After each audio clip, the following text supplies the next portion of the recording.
Some solution that I have given to this problem are: the use of public transport should be promoted more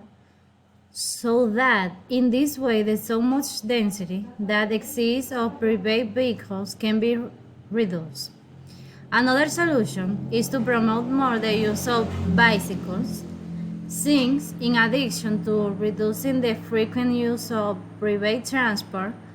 these also contribute to reducing the pollution that affect use